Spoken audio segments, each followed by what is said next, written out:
네가 그들에게 나를 섬길 제사장 직분을 위임하여 그들을 거룩하게 할 일은 이러하니 곧 어린 숫소 하나와 흠없는 순양 둘을 택하고 무교병과 기름 섞인 무교 과자와 기름 바른 무교 전병을 모두 고운 밀가루로 만들고 그것들을 한 광주리에 담고 그것을 광주리에 담은 채 그 송아지와 두 양과 함께 가져오라. 너는 아론과 그의 아들들을 회막문으로 데려다가 물로 씻기고 의복을 가져다가 아론에게 속옷과 에봇 받침 겉옷과 에봇을 입히고 흉패를 달고 에봇에 정교하게 짠 띠를 띠게 하고 그의 머리에 관을 씌우고 그 위에 거룩한 패를 더하고 관유를 가져다가 그의 머리에 부어 바르고 그의 아들들을 데려다가 그들에게 속옷을 입히고 아론과 그의 아들들에게 띠를 띄우며 관을 씌워 그들에게 제사장의 직분을 맡겨 영원한 규례가 되게 하라. 너는 이같이 아론과 그의 아들들에게 위임하여 거룩하게 할지니라. 너는 숫송아지를 회막 앞으로 끌어오고 아론과 그의 아들들은 그 송아지 머리에 안수할지며 너는 회막문 여호와 앞에서 그 송아지를 잡고 그 피를 네 손가락으로 제단 뿔들에 바르고 그 피 전부를 제단 밑에 쏟을지며 내장에 덮인 모든 기름과 간 위에 있는 꺼풀과 두 콩팥과 그 위에 기름을 가져다가 제단 위에 불사르고 그 숫소의 고기와 가죽과 똥을 진 밖에서 불사르라. 이는 속죄제니라. 너는 또 순양 한 마리를 끌어오고 아론과 그의 아들들은 그 순양의 머리 위에 안수할지며 너는 그 순양을 잡고 그 피를 가져다가 제단 위에 주위에 뿌리고 그 순양의 각을 뜨고 그 장부와 다리는 씻어 각을 뜬 고기와 그 머리와 함께 두고 그 순양 전부를 제단 위에 불사르라. 이는 여호와께 드리는 번제요 이는 향기로운 냄새니 여호와께 드리는 화제니라. 아멘. 오늘 이 출애굽기 29장의 말씀에서는 제사장의 위임 예식에 대한 하나님의 명령이 나옵니다. 실제로 이 일들을 이제 아론과 그의 아들들에게 행하게 될 것인데요. 네가 그들에게 섬길 나의 제사장 직분을 위임하여 그들을 거룩하게 할 일에 대해서 말씀을 하십니다. 그러니까 위임이라고 하는 것은 또 다른 말로는 거룩하게 하는 것, 그 거룩함의 확정을 이제 짓는 그 일을 의미하겠습니다. 이 위임이라고 하는 그 단어는 이 밀루라고 하는데요. 위임식 위임 이것은 밀루라고 하는데 이 말레라고 하는 그 히브리어 어원에서 나온 말입니다. 이 말레는 첫 번째로는 봉헌하다라고 하는 뜻을 갖겠습니다.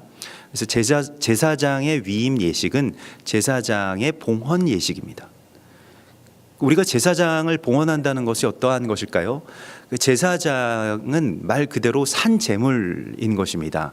예수와께서도 새 언약의 대제사장으로서 대제사장의 죽음으로써 이 땅 가운데 오신 것입니다. 이 땅 가운데서 십자가를 지신 것입니다. 대제사장이 죽으면 어떤 일들이 일어날까요? 그 전에는 그저 그 짐승 제사에서만 있었던 일들, 그러니까 이 제사장이 세워지기 전까지는 그저 짐승 제사만을 개인적으로 제사를 드렸습니다마는 제사장이 죽는다라고 하는 것은 그 나라가 세워지는 것과 깊은 연관이 있고요. 또 더 나아가서 도피성에서 그 빠져나오지 못했던 살인자들이 도피성을 나올 수 있는 자유자로 변화하게 됩니다. 이게 말 그대로 희년과도 같은 일인데요. 그래서 이 말레라고 하는 그 위임한다라고 하는 말은 그 채우다 또는 흘러 넘치다, 충만하다라고 하는 그런 뜻을 갖습니다.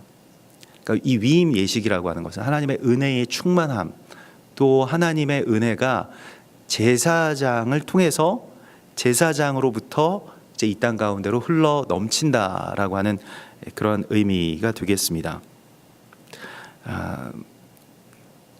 우리가 이제 그 제사장직에 대해서 그 오해를 하기 시작하면 우리가 어제 수요 예배 가운데서도 나눈 말씀인데요. 제사장직에 대한 가장 큰 오해는 이 제사장직이 마치 종교적인 카톨릭에서의 어떤 사제와도 같은 그 종교적인 기능을 담당하는 조금 성도들 위에 있는 존재들이라고 하는 그 오해를 갖게 된다는 것입니다. 이게 그 오늘날에도 이 메시아닉 그 사역을 하는, 그러니까 원유면 사역을 하시는 그 교회나 사역자들 가운데서도 굉장히 많이 이 부분을 넘지 못하시는 분들이 계신데요. 그래서 무엇이냐면 종교적인 권위 가운데로 빠져버리게 되는 것입니다. 예수님께서는 그것을 굉장히 미워하시고 싫어하셨는데요. 너희가 스승이 되려고 하지 말라. 너희가 저 모세의 자리에 앉아서 그 높은 자리에 그 앉아서 그 사람들 위에 있으려고 하지 말라. 이것이 예수님께서 말씀하신 것입니다. 제사장도 예수하시고, 그리고 우리에게 이 제사장 위임을 허락하여 주시고 예수님께서 그의 피로 열어주신 것은 우리 모두가, 교회의 성도 모두가 제사장이 되는 길을 열어주셨습니다. 그런데 그것을 자칭 제사장이라고 하는 자들이 닫은 거예요. 당신들은 내 아래에 있습니다 라고 그냥 선포해 버린 것입니다. 구약을 보십시오. 제사장이 가장 높은 곳에 있지 않습니까? 라고 하는 그 잘못된 구조의 파악으로 인하여서 제사장의 위임의 의미를 망쳐버린 것입니다.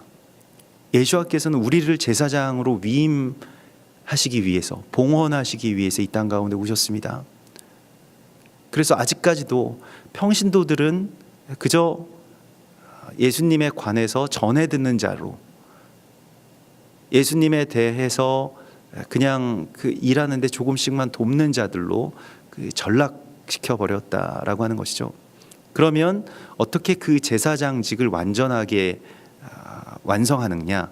이 제사장의 이 위임, 곧 그 충만함이라고 하는 것을 우리가 오늘날 이 현대의 교회에서 이룰 수 있느냐? 그것은 우리가 다 제사장이 되는 것입니다. 우리가 제사장이 되는 것입니다. 우리가 그와 같은 주의 거룩한 위임을 받은 자들로 세워지게 되는 것입니다.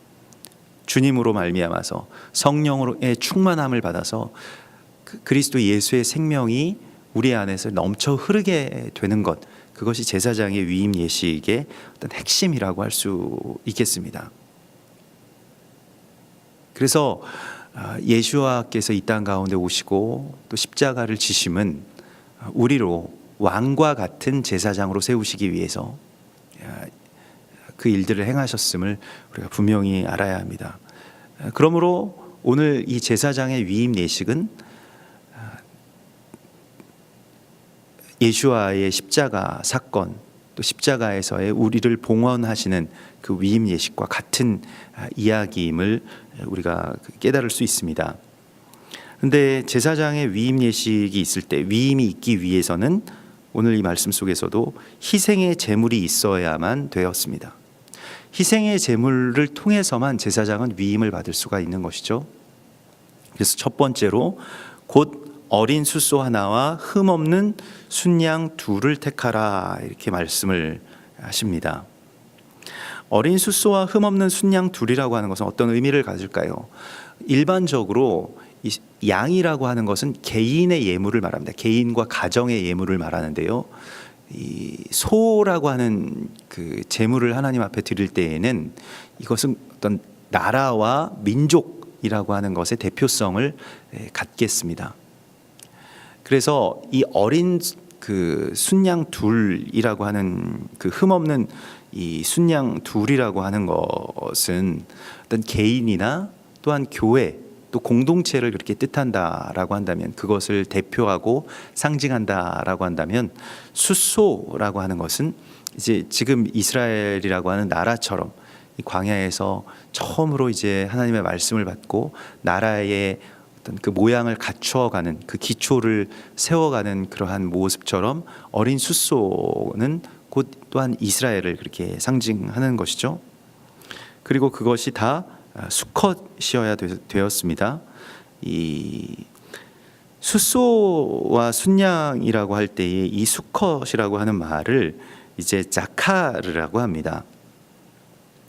그 자카르라고 하는 것은 우리가 계속 말라기서 1장 14절의 말씀을 계속 나누게 되는데요. 왜냐하면 나를 기념하라라고 하는 이 기념한다, 새기다라고 하는 말이 되고, 또 그것이 이제 수컷이 되다라고 하는 의미를 갖습니다. 그 수컷이 되다라고 하는 그 의미를 우리는 예수와께서 내 살을 먹고 내 피를 채움으로써 나와 같은 자가 되라, 나와 같은 제사장의 위임을 받으라 라고 하시는 그 예수와의 초대 가운데로 우리가 응하는 것입니다. 말라기서 1장 14절에서는 짐승 떼 가운데 수컷이 있거늘 그 서원하는 일에 흠 있는 것으로 속여 내게 드리는 자는 저주를 받으리니 나는 큰 임금이요 내 이름은 이방 민족 중에서 두려워하는 것이 됨이니라. 만군의 여호와의 말이니라. 말라기 1장 14절의 말씀은 무엇입니까?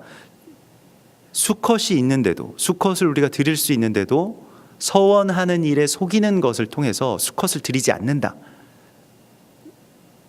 우리가 예수와의 삶을 살지 않고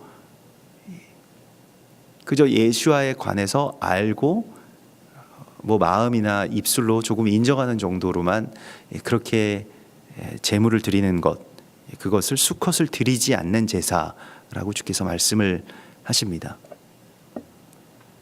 그 위임 가운데로 우리가 나아가게 되는 것에 있어서 두 번째의 해야 될 일은 무교병과 기름 섞인 무교 과자와 무교 전병을 모두 고운 밀가루로 만드는 일이었습니다. 먼저는 이제 누룩을 제거한 그 무교병을 가져오라, 그것을 만들라라고 말씀을 하시는데요. 이 누룩이라고 하는 것은 무엇일까요? 이 무교절이 이제 얼마 남지 않았습니다만은 그 6월절을 준비하기 위해서 이 특별히 누룩을 제거하는 일들을 이스라엘의 각 가정들에서 해야만 했습니다. 그 무교병의 의미라고 하는 건, 무교병은 이제 부풀어 오르게 하는 것인데요. 이게 그 부풀어 오르게 하는 누룩을 제거하는 것이 무교병이죠. 누가복음 12장에서 예수께서는 그 12장 1절에서 이런 말씀을 주십니다. 예수께서 먼저 제자들에게 말씀하여 이르시되 무리 수만 명이 모여서 서로 밟힐 만큼 되었을 때에 예수께서 하신 말씀입니다. 얼마나 막 급박한 상황이었겠어요. 수만 명들이 서로 막 밟는 정도로 엄청난 인파들이 몰려들었는데 예수께서 이런 말씀을 하십니다. 바리새인들의 누룩 곧 외식을 주의하라. 내가 내 친구 너희에게 말하노니 몸을 죽이고 그 후에는 능히 더 못하는 자들을 두려워하지 말라. 그러므로 누룩이라고 하는 것은 사람들에게 보여지는 지점에서의 부풀림입니다. 마치 이세벨의 메이크업과 같이 우리는 사람들이 나를 어떻게 볼까, 나를 어떻게 평가할까, 나를 어떻게 대단하게 여길까 하는 데에 골몰하게 되죠. 이것이 바로 누룩입니다. 제사장에게 이 누룩이 있으면 제사장은 제사장 되지 못합니다. 사람들에게 보여지는 것을 위해서 제사장 직분을 행하게 되면 제사장은 곧 외식, 바리새인들의 외식 가운데로 빠지게 됩니다. 거룩을 가장한 외식만큼 악한 일도 없을 것입니다. 거룩의 모양은 있지만, 경건의 모양은 있지만 그 경건의 실체가 없는 자들로 살아가는 것에 대해서 주님께서는 이 누룩을 제거하라라고 이렇게 말씀을 하시죠. 고린도전서 5장 7절에서는 너희는 누룩이 없는 자인데 새 덩어리가 되기 위하여 묵은 누룩을 내버리라. 우리의 유월절 양 곧 그리스도께서 희생되셨느니라. 이렇게 말씀을 하십니다. 누룩이 없는 자인데 새 덩어리가 되기 위하여 묵은 누룩을 내어버리라고 이렇게 말씀을 하십니다. 이게 어떤 말씀이냐면 유월절 전에 누룩을 넣은 이 반죽들이 있을 것 아닙니까? 그런데 그 반죽들을 누룩이 없는 이제 맞자 이 무교병을 만들기 위해서는 그 반죽들을 같이 섞어서는 안 되었습니다. 그래서 그걸 내어버리고 이 반죽이 되기 위해서, 새 덩어리가 되기 위해서, 이것은 다시 새로운 어떤 연합을 위해서 제거하는 누룩을 말합니다. 그래서 고린도전서 5장 8절에서는 이러므로 우리가 명절을 지키되, 그러니까 절기는 지켜야 되는 것인데 묵은 누룩으로도 말고, 히브리 어떤 문화적으로 절기 가운데로 들어가는 것이 아니고 악하고 악의에 찬 누룩으로도 말고 누룩이 없이 오직 순전함과 진실함의 떡으로 하자. 저도 반드시 절기를 지켜야 된다라고 믿고 거기에 대해서 성경 어떤 곳에서도 부정하지 않았음을 알고 있습니다. 근데 절기를 지키는 것에 대해서 묵은 누룩으로 지키는 것은 잘못된 것입니다. 누룩이 없이 오직 순전함과 진실함의 떡, 그 본체이신 예수아와 예수아의 그 오심에 대한 기대 없이 그냥 문화적으로 또 어떤 히브리적인 것으로 절기를 지키면 그 또 다른 어떤 그 묵은 누룩의 절기가 되어버립니다. 근데 이러한 어떤 종교적인 예식화로 만들어버리는 것, 이게 사단이 가장 좋아하는 일이거든요. 안에 있는 알맹이를 쏙 빼면 그 겉에 있는 거 얼마든지 지키라는 거예요. 예수아가 없는 절기라고 하는 것이 얼마나 허망한 것입니까? 예수아 없이 예수아 대신 다시 제3성전을 세우겠다고 하는 그 절기와 그 히브리적인 어떤 그 착각을 지지하는 것이 얼마나 위험한 일입니까? 묵은 누룩이라고 하는 것은 반드시 제거돼야 되는 것입니다. 그래서 우리가 그 잘못 가게 되면 이게 그 이제 이단으로 흐르기가 굉장히 쉬운데, 뭐 이단이라고 하는 것이 뭐 그 또 거기에도 여러 가지 어떤 미혹이 있겠습니다만은 이단이라고 하는 것은 굉장히 간단한 것입니다. 결론이 예수아이냐 아니면 어떤 사람이나 문화나 또 나라나 다른 것들이냐라고 하는 것만 보면 됩니다. 그래서 그 결론이 오직 예수아인가 예수아가 아닌가, 예수아가 아닌 것은 이단성이 있는 것입니다. 거기에는 미혹이 있습니다. 그게 사실은 누룩입니다. 예수아 외에 내 안에 예수아와 예수아께서 십자가를 지신 것 외에는 아무것도 남기지 아니하기로 내가 결단하였노라. 이게 바울이 누룩을 제거하는 방식이었습니다. 우리 안에도 많은 누룩이 있죠. 누룩은 가루와 같은 것이라서 이게 좀처럼 자신의 정체를 드러내는 것이 아닙니다. 누룩은 나중에 부풀어 올라봐야 하는 것입니다. 지금은 잘 모를 수도 있습니다. 그 제거하는 것이 쉽지가 않은 거예요. 누룩을 제거하기 위해서 정말 이 불을 켜고 깨어 있고 또 함께 모여서 이 누룩을 제거하는 것입니다. 그래서 이것을 기름을 넣은 이 기름으로 이제 반죽을 한 그 고운 가루로 이제 만들라라고 말씀을 하시는데요. 기름은 이제 쉐멘이라고 해서 뭐 여러 가지 성별과 또 어떤 보호의 의미가 있습니다만은 이 그 소재의 예물 가운데 섞이는 이 기름은 또한 기쁨의 의미를 갖고 있습니다. 그래서 나중에 보면 이제 레위기서의 소재의 제사 가운데서도 가난한 사람들의 속죄제에서나 간음죄를 의심하는 제사에서의 그 소재물에는 기름을 섞지 못하도록 되어 있습니다. 그러니까 명백한 어떤 죄의 어떤 제사 가운데서는 그 속죄와 관련된 제사 가운데서는 기름을 섞지 못하게 하셨습니다. 그래서 그 고운 가루로 이것을 만들라라고 이렇게 말씀을 하셨는데요. 그 고운 가루는 소레트라고 해서 이거는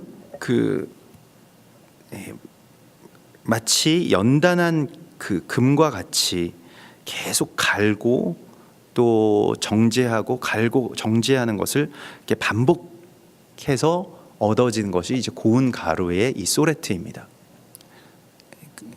이것은 단번에 되는 것이 아닌 것을 계속해서 말씀을 하시고 있고요. 그 짐승의 제사만을 드리지 않고 이 고운 가루의 소재를 함께 드리게 되어 있는 것을, 모든 제사에 함께 드리게 되어 있는 것을 우리가 주목해야 됩니다. 물론 그 제사의 중심은 짐승의 희생 제사입니다. 이것은 예수와의 제사입니다. 예수와께서 드려지는 제사입니다. 그러면 고운 가루의 제사는 무엇일까요? 우리가 드려지는 제사입니다. 우리가 정금과 같이 나오는 제사이고요. 우리가 계속 걸러지고 전에 불순물들이 제거되고 내 안에 누룩이 제거되고 또 그것을 찾아내고 오랜 시간이 걸리는 것입니다. 걸러진 것 같은데 나머지 찌꺼기가 또 남아있는 거예요. 그래서 또 거기에 그 일들을 행하게 되는 것입니다.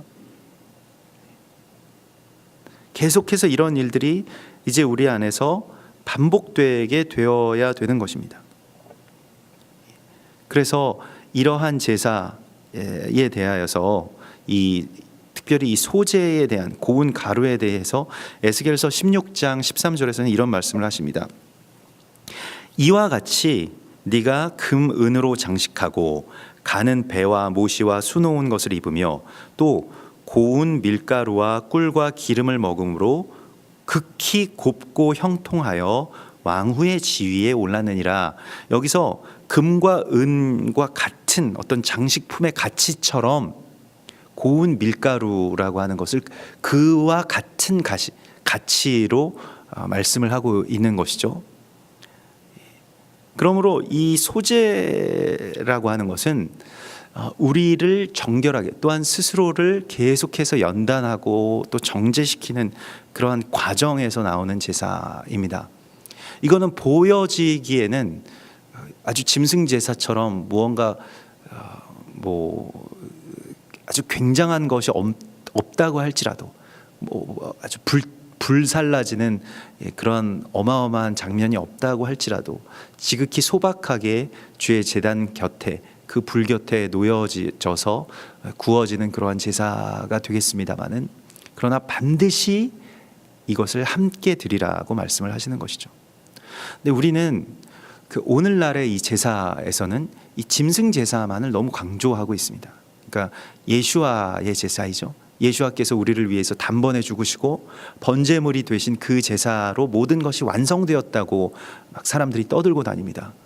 근데 말씀을 보면 그것은 불법입니다. 예수와의 십자가의 이야기라고 할지라도 거기에 소제물이 곁에 있지 않은 것은 불법입니다. 제사가 아닌 것이죠. 완성되지 않은 제사인 것이죠. 그 자체가 악한 것이 아니라 그것으로 완성되었다라고 하는 것. 그러니까 그냥 은혜로 다 끝나버렸다라고 하는 그 이야기는 일종의 불법인 것입니다. 소제가 반드시 필요한 것입니다. 소제는 자아의 파쇄와 소멸이라고 하는 그 걸음망들을 계속해서 통과할 때만 있는 것입니다. 우리는 아직 다 부스러지지 않은 그런 아주 거친 그 가루인 상태입니다. 그래서 계속 다시 정제돼야 되고 다시 정제돼야 되고 또 사람에게 잘 보이기 위한 또 사람들의 칭찬을 그렇게 갈급해하는 또 그 격려와 칭찬이라고 하는 것이 사실 무시를 못하죠. 그래서 그것을 한번 이렇게 맛보기 시작하면 계속 이게 부드러운 빵을 먹다가 누가 그런 거친 이 맛자를 먹고 싶어 하겠습니까? 그러니까 계속 부드러운 빵을 요구하는 것이죠. 부풀려진 것을 또 사람들이 보기에 좋은 것들을 이렇게 하게 되는 것이죠. 그것에서부터 주님께서는 다른 어떤 삶을 요구하고 계시는 것을 이 제사장의 위임 예식, 이것은 곧 제사장의 삶을 의미하는 것입니다. 이것을 우리 가운데 보여주십니다. 그것들을 한 광주리에 담고 그것을 광주리에 담은 채 그 송아지와 두 양과 함께 가져오라. 근데 중요한 것이 있는데요. 이 예물이라고 하는 것을 짐승의 제사의 예물과 달리 이 소제의 예물은 그 광주리, 그러니까 그 담을 그릇이 필요했습니다.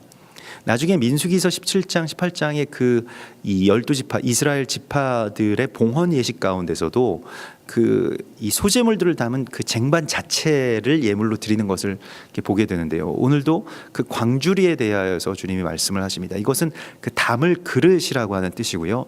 특별히 이 광주리는 그 사르라고 해서 이 사르라고 하는 것은 버드나무 가지를 말합니다. 그러니까 버드나무 가지로 만든 광주리를 뜻하는데요. 버드나무라고 하는 것은 무엇인가요? 물가에 심기어진 나무를 뜻합니다. 그 물가에 심기어진 나무라고 하는 것은 무엇일까요? 하나님의 은혜와 말씀을 충분히 공급받은 그 나무 가지를 의미합니다. 이것은 곧 그 가지로 이 직조해서 이 엮어서 만들었다라고 하는 것이 이제 이 사르라고 하는 광주리가 되겠는데요. 이것은 곧 담을 그릇이라고 하는 이것을 반드시 가져오라고 말씀하심으로써, 아니 뭐 그릇 뭐 가져와도 되고 안 가져와도 되고 뭐 그런 거 아니야 이렇게 생각을 하는데, 그렇지 않습니다. 이 버드나무 로 만든 버드나무 광주리에 이걸 담아와야 이 광주리가 타질 않고요. 그러니까 버드나무는 물을 많이 머금은 이 나무 가지이기 때문에, 가장 이 수분을 많이 함유하고 있는 나무 가지이기 때문에 불 곁에 놓아도 좀처럼 타지 않는 것이죠. 그리고 이 광주리라고 하는 것, 이 담을 그릇이라고 하는 것은 곧 교회를 의미하는 것입니다. 우리는 흔히 교회 없이 나 혼자서도 얼마든지 사역할 수 있고 살 수 있다라고 생각을 하죠. 어쩌면 교회라고 하는 것이 문제가 너무 많고 또 통제가 많고 그리고 내 뜻이랑 좀 다른 부분들이 너무 많이 있기 때문에 우리가 교회라고 하는 그 광주리, 그 그릇에 담겨지기를 좀처럼 원하지 않고 거추장스러워합니다. 그래서 편한 그릇 가운데 담기던가 아니면 담기지 않고 그냥 각자 하나님께 드려지기를 그렇게 원하죠. 그러나 반드시 하나님께서는 그 그릇에 담아 가지고 오라라고 이렇게 말씀을 하십니다. 그러니까 우리가 그 광주리에 담은 채로 가져오라고 하는 말씀을 깊이 새겨야 할 것입니다. 그래서 오늘날에도 교회 없이 하나님을 믿을 수 있다라고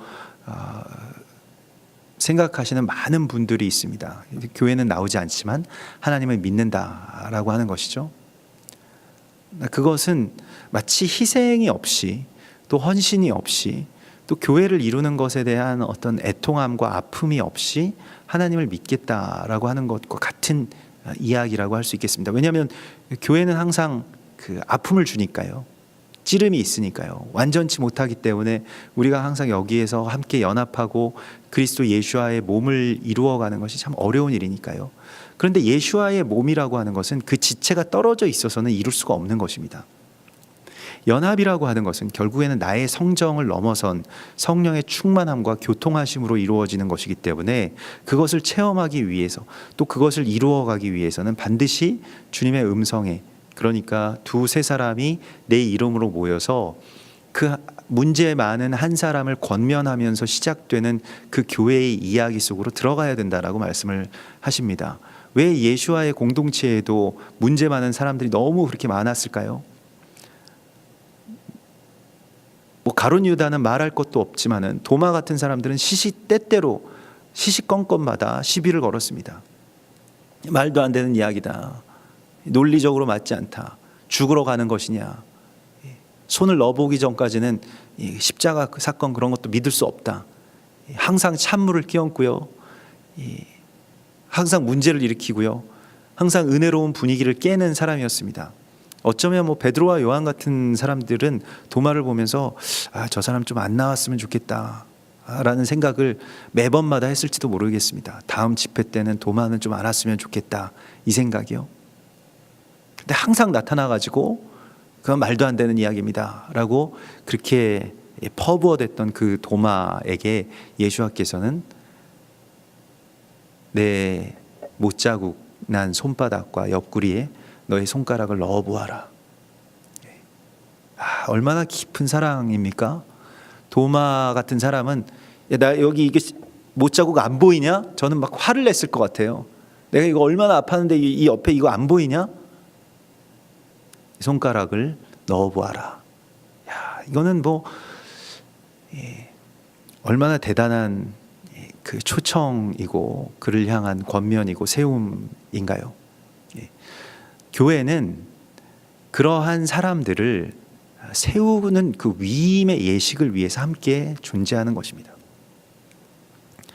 우리에게 이 일을 행하시는 것이기도 하지만 또 이 예식을 행하라고 지금 명령하고 있습니다. 모세에게 너는 아론과 그의 아들들을 데려다가 이 일을 행하라. 이것은 무엇일까요? 나만 왕 같은 제사장으로 위임되고 끝나는 이야기가 아닌 것입니다.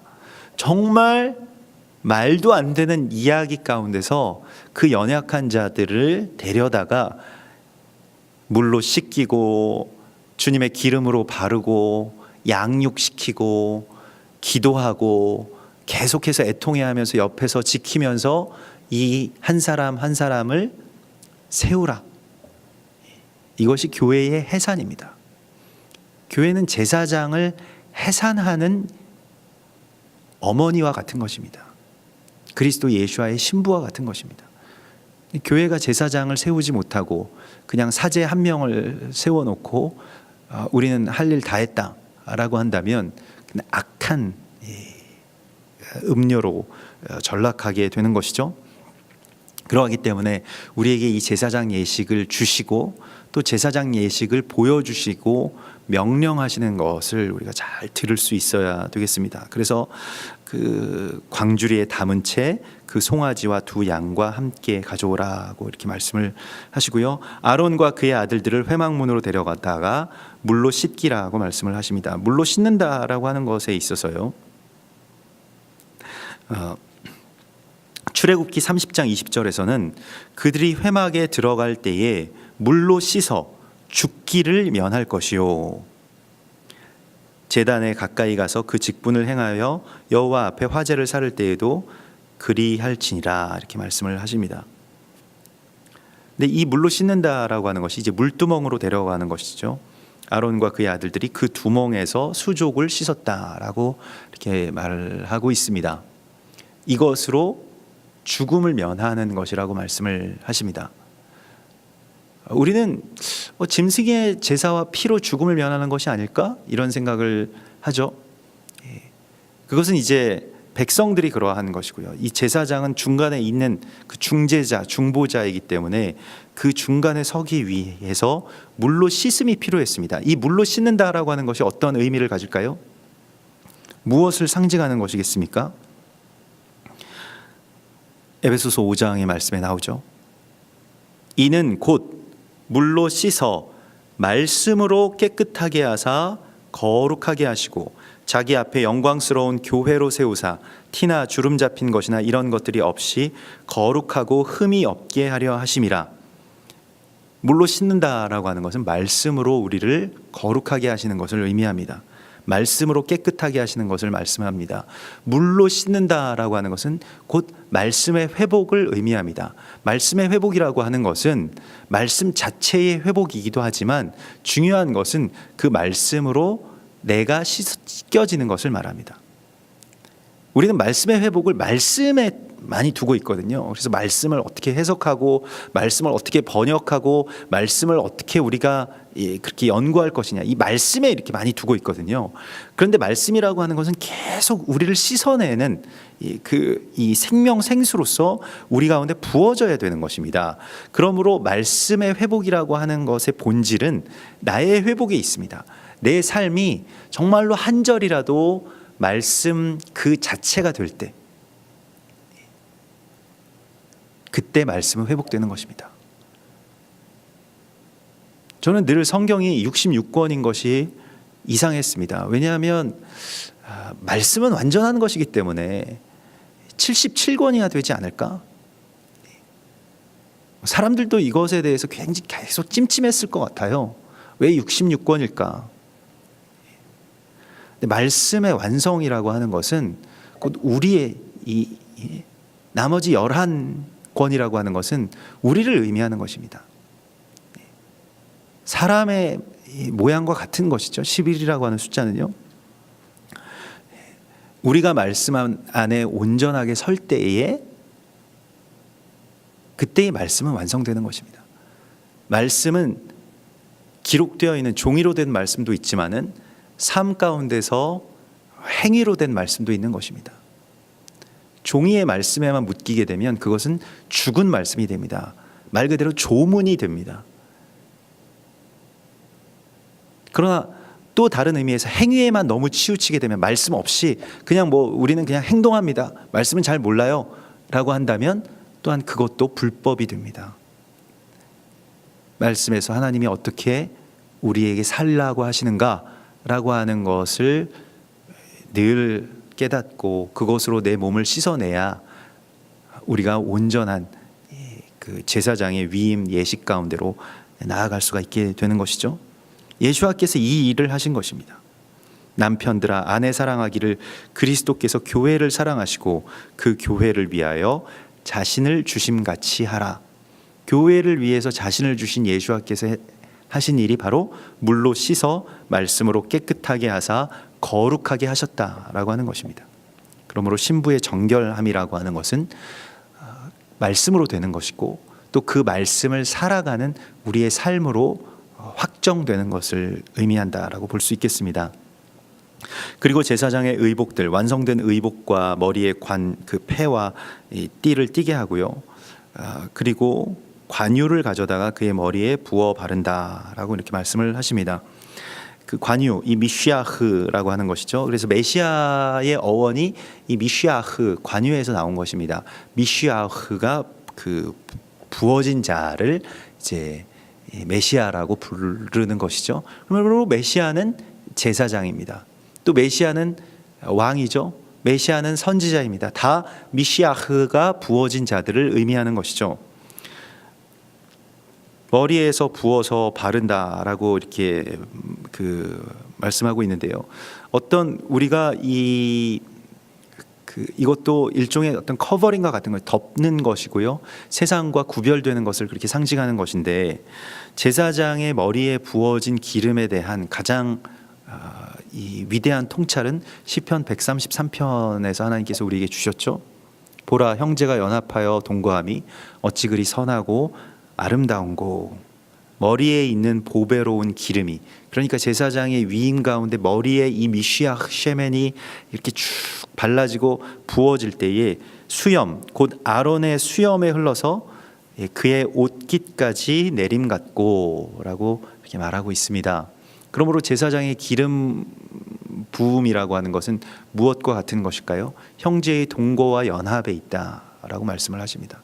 우리는 형제의 동거와 연합이라고 하는 것을 어떤 신앙과 사역의 한 옵션으로 가끔 그 일들을 뭐 한 번씩 행할 수 있다라고 생각을 합니다만은 형제의 동거와 연합이라고 하는 것은 제사장의 기름 부으심의 핵심입니다. 동거와 연합이라고 하는 것이 없이 기름 부으심은 없습니다. 만일 우리의 교회와 또 사역 가운데 이 연합이라고 하는 것이 없다면 기름 부으심도 있을 리가 없습니다. 아니요, 기름 부으심이 있는데요 라고 말할지 모르겠습니다만은 그것은 일종의 착각이거나 아니면 다른 어떤 그 보이지 않는 어떤 연합을 이루고 있거나 하는 경우일 것입니다. 연합이라고 하는 것은 그 자체로 기름 부으심이라고 성경은 말씀하시고 있습니다. 성령의 교통하심이 없이는 연합이 이루어지지 않습니다. 우리가 연합이라고 할 때 착각하게 되는 것을 그저 내가 내 성정으로 또 내 계획으로 어떤 사람이나 어떤 단체와 또 유대인들과 어떤 민족과 연합할 수 있다라고 믿는 것이죠.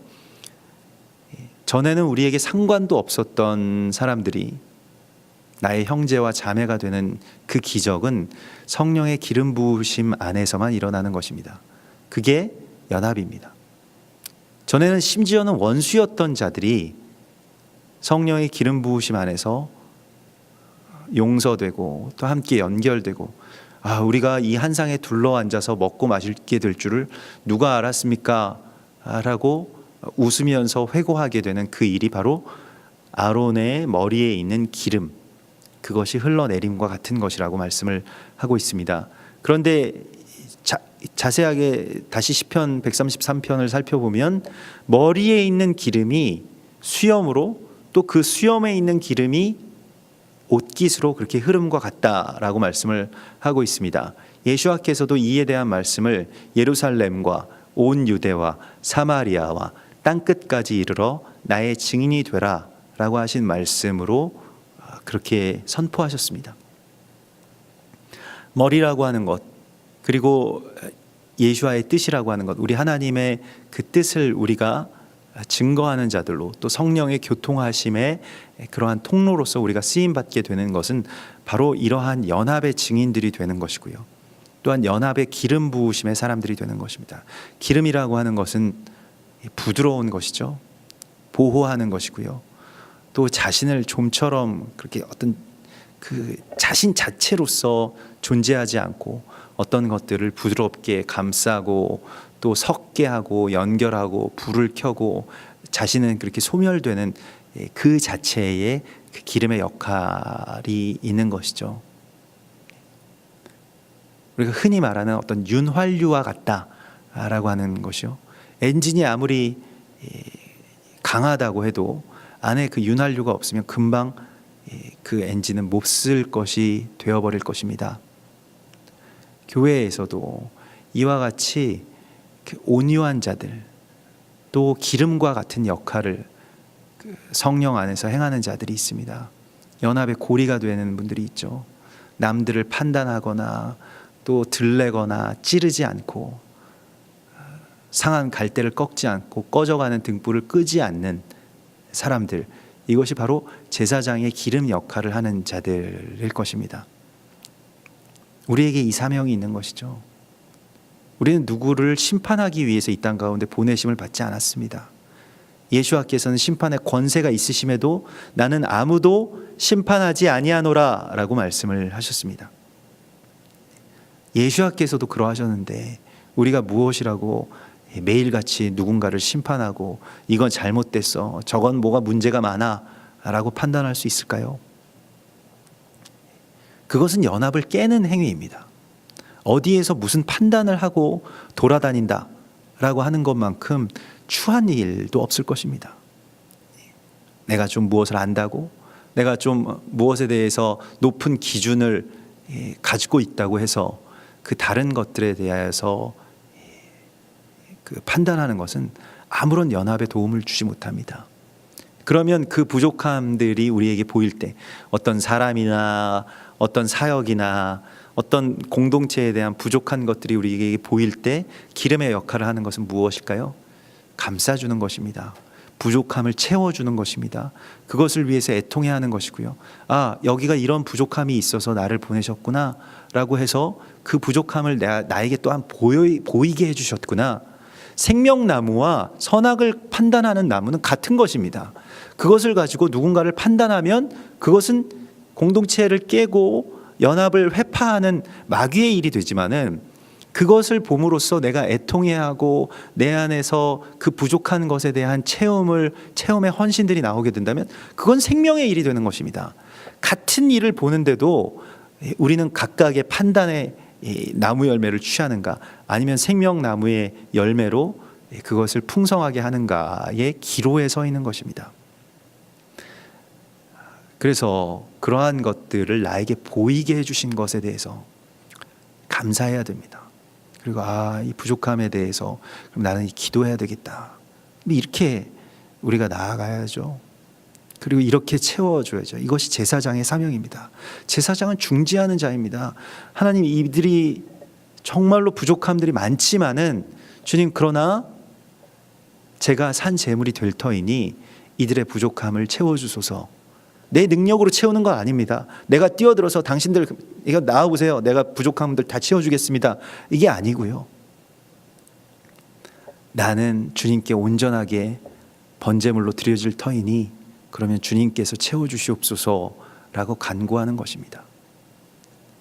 예수와께서 세상을 고치고 정치 체계를 바꾸고 왕들을 갈고 그렇게 하시지 않았습니다. 당신이 그 나라를 위해서 죽으셨죠. 이게 제사장인 것입니다. 제사장 높은 자리에 앉아가지고 당신들 이렇게 해 저렇게 해, 하나님이 그렇게 말씀하셨어라고 지시하는 자들 아닙니다.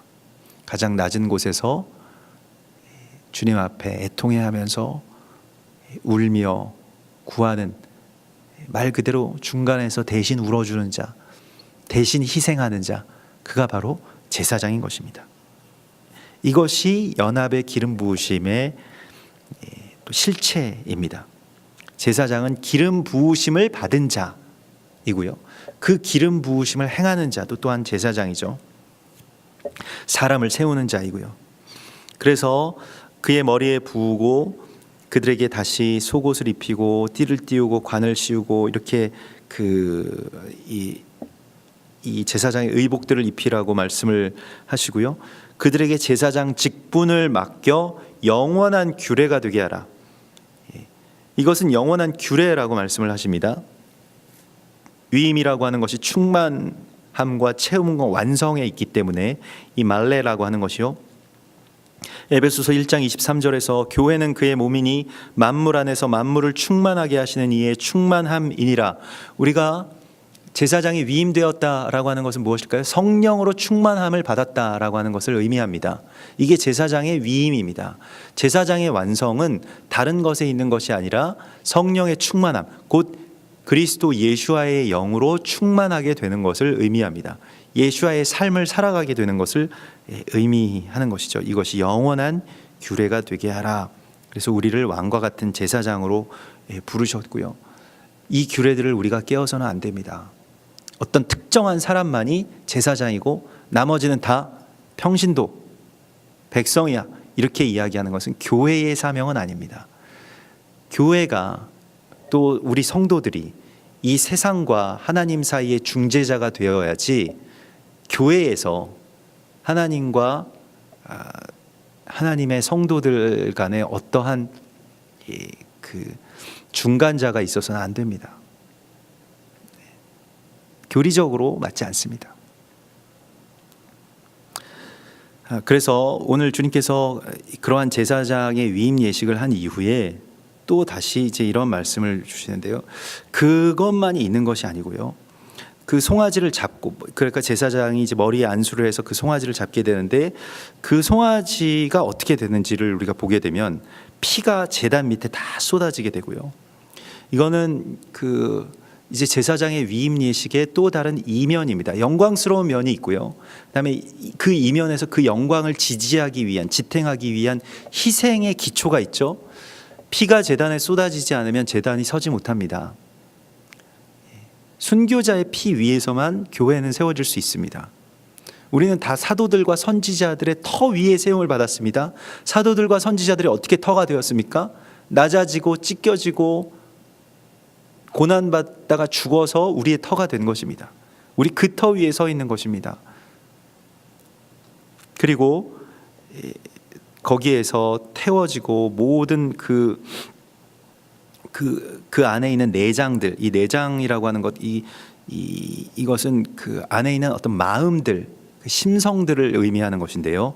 그래서 그 간과 콩팥과 그 위에 있는 기름을 가져다가 제단 위에서 다 불사르고, 그리고 숫소의 고기와 가죽과 똥을 진 밖에서 불사르라. 그 남은 잔재들이요, 이걸 가지고 나아가서 불사르라고 말씀을 하십니다. 이는 속죄제니라.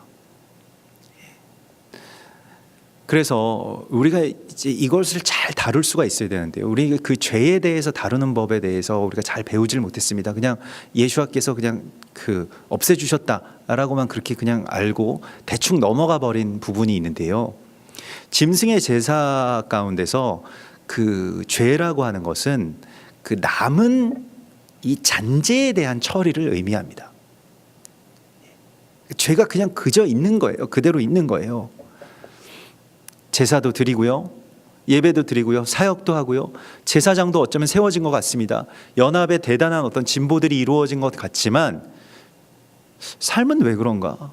죄는 왜 그저 그대로 남아 있는가라고 하는 것에 대한 당혹감이 우리 가운데 있는 겁니다. 이걸 처리하지 못하면 이 제사는 완성되지 못합니다. 근데 우리는 항상 이 제단의 제사에만 관심이 많은 거예요. 이 성전의 제사에만 관심이 많은 겁니다. 이 옷을 입고 기름 부음을 하고 사람들 많은 데서 사역하는 게 관심이 많은 거예요. 그런데 그 숫소의 고기와 가죽과 똥을 진 밖에서 불사르라, 이 일을 하지 않은 겁니다. 이 제사가 또 필요한 거예요.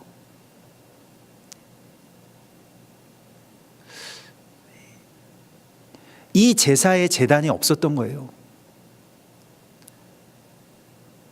마치 우리가 이 공예배라고 하는 것은, 우리가 주일날 모여서 이렇게 연합으로 예배드리는 것은 마치 예루살렘 성전에서의 제1제단에서의 제사와도 같은 일이 됩니다. 그러면 제2제단은 어디에 있으십니까? 제2제단을 세우지 않은 거예요.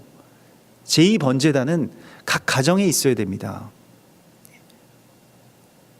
제2번제단은 나의 어떤 개인의 골방에도 세워져야 됩니다. 그걸 가져다가 이것을 태워야 되는 일입니다. 그냥 여기서 그냥 다 한 번에 다 해버리지 뭘 또 거기까지 가져갑니까? 아니요, 가져가서 거기서 다시 불사를 하고 말씀을 하고 있습니다. 제1번제단과 제2번제단의 역할이 달라요. 사명은 같지만은 그 둘이 함께 가는 것입니다. 제사장의 위임의 제사 가운데서 특별히 제2번제단이 없어지게 되면 거기에서 제단 전체가 다 부정해지게 되는 것입니다. 히브리서 13장 10절에서 우리에게 제단이 있는데 장막에서 섬기는 자들은 그 제단에서 먹을 권한이 없나니. 아니, 장막에서 섬기는 자들이 제단에서 먹을 권한이 없으면 어떻게 될까요? 그런데 이는 죄를 위한 짐승의 피는 대제사장이 가지고 성소에 들어가고요. 그러니까 피를 제단에 쏟는 것은 대제사장이 할 일이고요. 그 대제사장은 예수아를 의미하는 것입니다. 그 육체는 영문 밖에서 불사하는 이름입니다. 그러므로 육체가 영문 밖에서 불사라지는 것에 제사를 드리지 않으면 신약 교회에서 교회들이 가장 많이 싸웠던 그 영지주의가 되는 겁니다. 영문 밖이라고 하는 것은 무엇일까요? 우리의 삶의 현장입니다. 우리의 개인의 삶의 현장입니다. 욕망의 시작점이 되는 육체입니다. 가정입니다. 이곳에 제단이 없으면, 영문 밖에 불사르는 제단이 없으면 제단은 그냥 허망한 겁니다. 종교적인 그 제사 한번 드리고 다 끝났어. 내 죄 다 끝났어. 나는 구원받았어. 나는 참 기뻐. 나는 영생 체험했어. 그것으로 그냥 끝나버리게 된다는 것이죠. 그러므로 예수도 자기 피로써 백성을 거룩하게 하려고 성문 밖에서 고난을 받으셨느니라. 그런즉 우리도 그의 치욕을 짊어지고 영문 밖으로 그에게 나아가자. 제단에서 은혜가 있잖아요. 밖에 제단에 가지고 나가야 된다는 겁니다. 서로 연결되어 있지만 다른 거예요. 여기서 다 끝낼 수 있지 않느냐? 우리도 지금 그런 얘기들을 굉장히 많이 합니다. 교회에서 다 끝내지 그 가정교회까지 세워가지고 이 일들을 해야 됩니까? 이거 거추장스럽고 힘든 일입니다. 그 영문 밖에 제단이 세워지기 위함인 것이죠. 그것이 세워지지 않으면 삶에서의 어떤 변화, 나의 삶의 어떤 공간 안에서의 하나님의 역사심이 이루어지지 않으면, 거기에 소멸의 제사가 없으면 모든 것들이 다 허망해지는 것입니다. 종교화되는 것입니다. 삶의 제단과 예배당 제단은 서로 연결되어야 됩니다. 그리고 같이 세워져 있어야 됨을 주님께서 우리에게 아주 강력하게 말씀하고 계십니다. 그래서 이러한 그 제사를 다 드릴 때에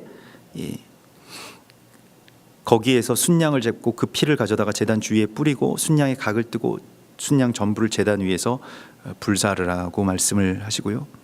너는 다른 순양을 택하여서 아론과 그의 아들들이 순양 머리 위에 안수하고 또 다른 이제 두 번째의 제사를 드리라고 말씀을 하십니다. 이 양 두 마리에 관한 것에 있어서는 이스라엘과 열방이라고 하는 이 두 가지에 대한 또한 속죄의 제사임도 우리가 이 안에서 바라볼 수가 있습니다. 오늘 그 충만함의 예식, 이 제사장을 위임하는 이 충만함의 제사가 우리 안에 오직 성령의 충만을 받는 그러한 온전한 제사로, 또 예배당에서, 또 우리의 각 가정에서, 나의 삶의 개인의 골방에서 이러한 제단들의 불이 켜지기를 소망합니다. 우리 같이 기도하겠습니다. 우리 이 시간 주님 바라보시면서 또 주신 말씀 붙들면서 같이 기도하실 때에 우리에게 제사장의 기름 부으심을 원하시는, 또 우리에게 제사장을 세우는 제사장이 되기를 원하시는 우리 주님 바라보시면서 또한 오늘 우리의 말씀으로 또 우리의 마음으로 같이 기도하겠습니다.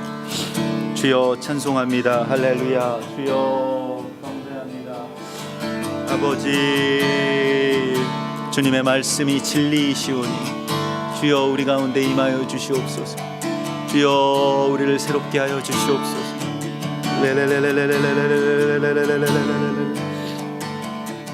주여 라와스카라벨레 케멘토아 바바바바바바바바바바바바바바바바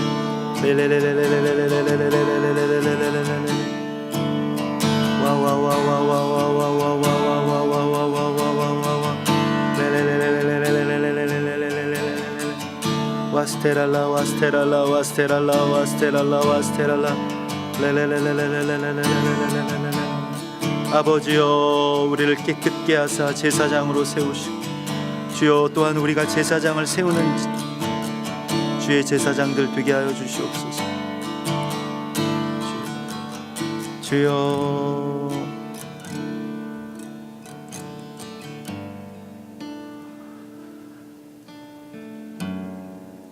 오 주님, 참으로 우리가 이 언약의 대제사장이신 예수아를 보게 하시고 또 예수아의 몸을 이루게 하여 주신 것을 감사드리옵나이다. 또한 우리로 왕과 같은 제사장이 되게 하여 주셔서 이 땅과 하나님 사이의 중보자로, 중재자로, 또 애통해야 하는, 또 온유한 마음의 연합의 도구로 우리를 세워주신 것을 감사드리옵나이다. 우리에게 새로운 기름 부으심을 허락하여 주시고 성령의 충만함으로 채워주셔서 전에 우리 안에 있던 모든 판단의 칼들이 거두어지게 하시고 참된 연합의 기름 부으심과 덮음과 증거들이 우리 안에 있게 하여 주시옵소서. 우리가 오늘도 그러한 제사장으로 우리를 세우시고 또 우리에게 그러한 제사장들을 세우라고 위임해 주신 주님의 말씀에 순종하며 살도록 우리에게 힘 주시고 우리와 함께하여 주시옵소서. 더 이상 우리가 두려워하는 종의 영을 갖지 않게 하시고 주의 아들의 영을 허락하여 주신 주님을 기뻐하고 찬송하오니 주여 우리에게 오직 주님만을 신뢰하고 의지하는 믿음을 허락하여 주시옵소서. 거룩하신 예수와 메시아의 이름으로 기도드리옵나이다. 아멘. 하늘에 계신 우리 아버지시여, 이름이 거룩히 여김을 받으시오며 나라의 임하옵시며 뜻이 하늘에서 이룬 것 같이 땅에서도 이루어지이다. 오늘날 우리에게 일용할 양식을 주옵시고 우리가 우리에게 죄 지은 자를 사해 준 것 같이 우리 죄를 사하여 주옵시고 우리를 시험에 들게 하지 마옵시고 다만 악에서 구하옵소서. 나라와 권세와 영광이 아버지께 영원히 있사옵나이다. 아멘.